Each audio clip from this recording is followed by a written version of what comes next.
All right, welcome back. This is the Word with G podcast on SidelineBuzz.com. I'm Greg Larned. I'm sitting here with my good buddy and draft expert, Matt Stopsky. And now, we already went over the Jets, we went over the Giants. Now let's get into the top 10, Matty. What does your top 10 in this 2015 NFL draft look like today? All right, well, to start, we're going to start with Tampa Bay, obviously, number one. This is going to be Jameis Winston. I know there are reports going around now that they maybe want Mariota. Like we talked about before, this happens every single year with the draft. The guys are number one for a while. All of a sudden, this team's getting cold feet. Happened with Andrew Luck and the Colts. Happened with Cam Newton and the Panthers. He's not going anywhere. It's going to be Winston 1 to Tampa Bay.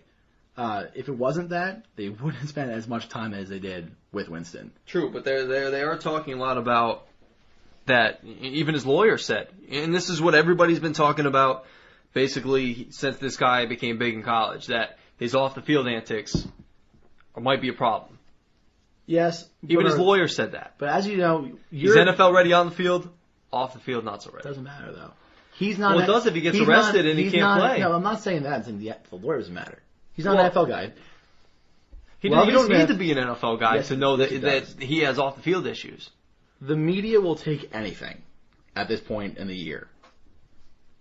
As you know, for me, the media guy, anything around draft time, so this late in draft time, we will hype up anything. Tampa Bay has known who they want to take for the last 3 months. It's Winston. I'm telling you right now, if it's not Winston, I'll be very surprised. All right, continue. What's the rest of the top 10 look like? What's Tennessee going to do? Oh, they're trading. I hear that is a draft sin, a mock draft sin. You cannot have a trade in your top 10. No, they say that, but it seems like it's going to happen. All right. Now, I'll let it fly. I said San Diego. Now, it's not going to be the one we talked about with the Jets. I think if Tennessee is smart, they get Rivers themselves. He had a great year at Whisenhunt back in 2013. Reunite them. Coach Ken Whisenhunt has never done good with a young quarterback. Ever. Now, we can look back and say, oh, they had Roethlisberger. He won those games in 04, 05, 06 in spite of Roethlisberger. Not that Ben was a bad quarterback. It's that he can't coach up young players. He's an X's and O guy, and defense is very good. Oh, yeah. You'll see if you look back at the one season where they let Ben go, let him really take over the offense, it was his worst season in his entire career. And it's not like Coach Whisenhunt hasn't had great talent around him, young talent. Now, people are going to say, oh, Matt Leinart wasn't that good. He is better, or as a draft prospect, than any of the quarterbacks out there. So, although that's hard to believe, if Matt Leinart is back in this draft, we wouldn't even talk about Jameis Winston. It'd be Matt Leinart, and that's it. So, and you saw what he did with Kurt Warner, too. Yeah, so get a guy who's been great in the past. Rivers is that guy, and you can get him for a decent price. Now, they can take Rivers, their 17th pick, their 83rd pick, and a conditional next year pick. That's awesome. That's Rivers and more. You trade back to 17, San Diego gets 2, they get Mariota. And he goes to a coach in McCoy who is one of the best coaches I've ever seen. He was able to create an offense for Kyle Orton, then Tim Tebow, and Peyton Manning, all within a 2-year span. So that man is a genius. It's a lot of different variables. There, quarterback. So he will make an offense for Mariota, and he'll be very successful there. Okay, what do we got at 3? At 3, we're going Shane Ray to Jacksonville. Now, people are saying Fowler here, and I agree. Fowler might go there. It's between those two. They're saying Ray is more of a defensive end, but Fowler's actually a little bigger than he is. Fowler's around 260. Ray's about 245. And as you know, that's kind of small for a defensive end. But this is Gus Bradley coming from Seattle, where they have small defensive ends. Small, fast guys, which is what Shane Ray is, a small, fast guy. So if he does take that route, like he coached up in Seattle about 2 or 3 years ago, then I could see Shane Ray going there. And I think he'll also do pretty well, because he's a really good pass rusher. Absolutely. He's a little, like I said, his size is a little bit of a problem when it comes to being run blocked by tackles, but if he's brought there to get sacks, he'll do it. 4, what do we got at 4, Matt? Oakland makes the This is there a red alert button? This would be Oakland's second. I had the Oakland Raiders. I love it, man. This will be the Oakland Raiders' second draft where they make a good decision. What? I know. Leonard Williams from USC. They're not taking Amari Cooper. Because a couple drafts I've seen, they're taking Amari Cooper. Williams wants to go here. They look like they're turning in over a new leaf. They have Jack over there as a defensive guy. Williams will go here. He's a defensive tackle, defensive end. Reminds me of like a bigger Justin Tuck. He's Justin Tuck also on that team. He can he's great from the inside. He's actually even a little better from the outside. He destroys guards. It's not even fair what this guy can do to guards. He's probably the best player of this draft. You get him at 4, put him with Justin Tuck, put him with Khalil Mack. All of a sudden, Oakland's defense is pretty scary. Do you like Derek Carr as a quarterback? Derek Carr is turning into the quarterback I thought he'd be. He's solid. I don't think he'll be anything more than that, but he'll always be a solid quarterback. Sometimes that's all you need. Yeah. I'm not saying he's like Trent Dilfer, but he's solid. He'll be a good player. Trent Dilfer won a Super Bowl. He did with a really good defense. But I think he'll be. Don't look for Derek Carr to make a lot of Pro Bowls, but he will be a solid player in the league for at least 5 to 7 years. All right, what do we got at 5? This is where Amari Cooper comes in. Now, Washington, I've heard, possibly wants an outside linebacker, but they seem like they're really in love with Cooper. And this would make sense. It would be a stacked wide receiving core for next year. You have Pierre Garçon out there. You have Deshaun Jackson out there. So it would be a stacked receiving core. But in 2016, Garçon's going to be making about $10 million. Look for him to get cut next year. That way it would just be Jackson and Cooper. It makes sense. If only we had a quarterback. Colt McCoy all the way. That's right. Texas strong, baby. Went in and beat Dallas last year. In Dallas. I know. That was my one pick'em game that I had, my survivor pool. I was down to like the last 9 people. I picked Washington on that Sunday, Monday night, whatever it was. They screwed me.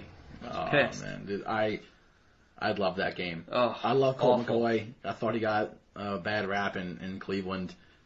And he might be the best quarterback in Washington right now. Kirk Cousins? Kirk Cousins. He got his time to shine, and he looked terrible. He did. He looked pretty bad. I don't understand how Colt McCoy's not starting there at the moment. RG3 has turned to be a bust. I don't think any coming back from at this point. I think he's gone. He's over. His career's done. Let him go away. Kirk is shown to be a career backup. Why not give Colt a shot at this point? Yeah, what do you have to lose? I don't think RG3 is going to go quietly. Obviously, I think he's going to come in and he probably will start the year if he's fully healthy and he's ready to go. Oh, I'm sure. But he shouldn't be. He shouldn't be. No, I agree. He's nothing special. Yeah, I think he's a freak athlete, but as a quarterback, I would say 2 or 3 more years, he's not in the league anymore. All right, so where are the Jets going at 6? Dante Fowler Jr. I think this is where they're going to go. Like we said, it's really top-heavy outside linebacker. They couldn't get Rivers in the trade. I don't think they're going to trade for Cutler at 6. That's just way too high for Cutler. I don't know if Brandon Marshall will be able to take Cutler, any more Cutler. Oh, yeah. Too much Cutler. Would that be the first time a quarterback-wide receiver duo has had 3 different uniforms? It could be. We'd have to look that one up. Do we have Elias Sports Bureau here? I know it's a very big budget operation here at the Word with G. That's right. No, we got the new banner. You can't see it right now from where you are on the other side of the podcast mic, the listeners. But at the same time, it's here. It looks good. You can check it out on Facebook, The Word with G, Instagram, whatever. But anyway, back to the draft. What do we got at 7? Who's coming down at 7? I hear they love Randy Gregory, even with the issues he's had. I don't like Randy Gregory. I don't think he's going to be that good. No, Chicago went to a 3-4 this year, so they need outside linebackers who can rush the passer. Gregory is seen as a great pass rusher. I don't think he is. He reminds me a lot of Deion Jordan in Miami, and how's he done? People outside members saying, who's Deion Jordan? Exactly. We had the same issue, what was it, 3 years ago, where he was supposed to be top 10, right? He went taking number 3. These guys who are just pure speed, who have no pass rushing technique, they don't do well. Gregory's one of those guys, I just don't see him. Don't see him panning out. No, and plus his issues off the field. He's, to me, nothing higher than a third-round pick. All right, so Atlanta's on the clock. Who are they taking at the 8th pick? Atlanta finally gets their pass rusher. They get Vic Beasley from Clemson. This man is the poor man's Von Miller. Does he look as good in glasses? I don't know. I'll have to check it Where's out. Where's Elias? So, no, he's going to play the outside linebacker spot in Dan Quinn's 4-3 system. And when it comes to third down situations, he'll rush the passer. He's still a little raw in that area, but he has a lot of potential. Look for him to be a great steal. And when we go back, 5 years from now, and you see Randy Gregory and Vic Beasley, we're going to say, oh, yeah, I remember Randy Gregory. Can't believe they didn't take Vic Beasley. Terrible choice. All right, so number 9, the New York Football Giants. What are they doing with it? Artis-Payne. That's it. You mentioned him before. They're going to finally take him. If they take Brandon Shrift, I'm going to throw a shoe through my TV because I'll be so angry. Artis-Payne is so good. I'm not going to get too much into it. We already spoke about it. But yeah, that would be where I think they go.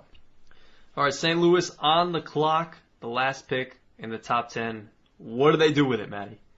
St. Louis, keeping with the new tradition of taking awful linemen, take Brandon Shrift from Iowa. I spoke last year how much I hated Greg Robinson. He's one of those generic guys who just all strength and no technique, always off balance. I knew he couldn't play tackle, and I was like, maybe guard. And we saw him play both and watch him struggle the entire season. They're going to do the same thing, trying to replace Jake Long with Brandon Shrift, and it's going to be awful. Nick Foles better gain some Michael Vick speed because he's going to be sacked a ton. I guess Sam Bradford's going to be happy he got out of there. I know. Sam Bradford. Maybe he can actually stay healthy for a whole entire entire season. Watching Rams games. That is how sacked Nick Foles is going to be. Oh, man. All right. Well, let's get back. I want to kind of go back a little bit. All right, so obviously, you had Winston going 1, Mariota 2. You went to the scouting combine. I did. Who did you like better from what you saw and what you've read and what you know and all your deep football knowledge?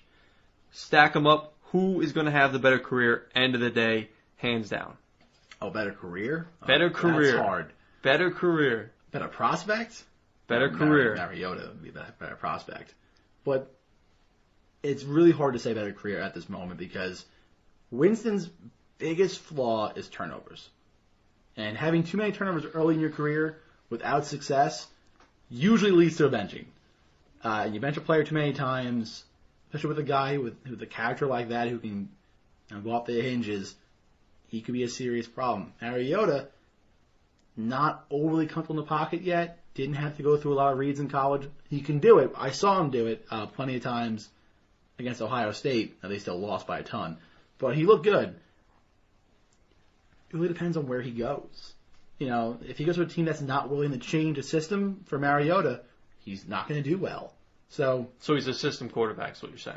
I'm not saying he's a system quarterback. Every player has a system that they do well in. Now, it's only the elite players that can make in every system. Like Rodgers can play in every system. I wouldn't say Matt Ryan can play in every system, and I wouldn't say he's a bad quarterback. No. I wouldn't say Eli can play in every system, and I don't say he's won 2 Super Bowls. It's only those elite players that are every system players. And Mariota's not elite. I have Mariota and Winston both as second round players, high second round. I think their grade was 2.3 points apart. So it wasn't like it was a huge gap. No, I didn't expect it to be a huge gap, but at the same time, thought I'd ask, see who you have projecting to be better in the future. I would say, at this moment, Mariota's better. Not by much. Better career, that's all depending on where they go on draft day. Okay. And speaking about the draft and getting kind of deep without actually going deep into the draft, what is the deepest 1 or 2 positions that you see in this draft where somebody doesn't have to go and take that, top round talent because you can find some diamond in the roughs later in the rounds? Well, like every year, running back is always big. You can always get those guys later. There's Artis-Payne from Auburn, who, if you watch the Senior Bowl, did a very good job. And there are other guys who can go just way deep in that draft. And the defensive line, defensive end, outside linebacker, defensive tackle. As we saw, there are 3 or 4 guys going just in the top 10. It goes all the way down. There are plenty of guys who can be impact players in the 4th, 5th, 6th, 7th round. I think I even have a few given to the Giants and the Packers who are looking at players like Tyler Davidson is a guy that comes to mind, and you're just that's my next question. Give me some late round sleepers, a couple guys that you're looking at, whether it be for the Packers, the Giants, or whomever. It doesn't have to be for a specific team, but maybe a guy that you don't anticipate and you don't think should be in the first couple rounds, but will fall a little bit farther down, and somebody will be like, wow, I just got myself a Donald Driver from Alcorn State. All right, well, there are 2 guys there are 3 guys that come to mind in like late rounds. They're not in those positions I was talking about. These guys are just diamonds in the rough in positions that are actually seen as very weak. I have Hackett from TCU, as we talked about for the Giants, only had 8 picks last year. I think that would be enough to lead the NFL in 16 games. He did in 13. And it wasn't like he got 4 one game. It was 1 per game for 8 games. He did it consistently. It wasn't like they played like a low-level team and he got like 4 picks in 1 game. He got consistent 8 games. And that says a lot to me. I'm not a big stats guy, but you're keeping up that sort of consistency. That is huge. And, he's a very good zone cover guy, even a really good man cover guy, which is hard to find in safeties. So I think he could be a huge player. And then I have 2 quarterbacks, because we're always seeing the Mariota and the Winstons and the Humleys and the Pettys and the Graysons. There are 2 guys I really like. There's Trevor Siemian from Northwestern.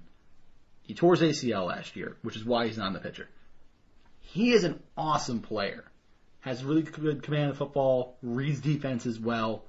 If he can come back from his ACL injury, he could be a really good late round steal, possibly the undrafted free agent. That would be awesome.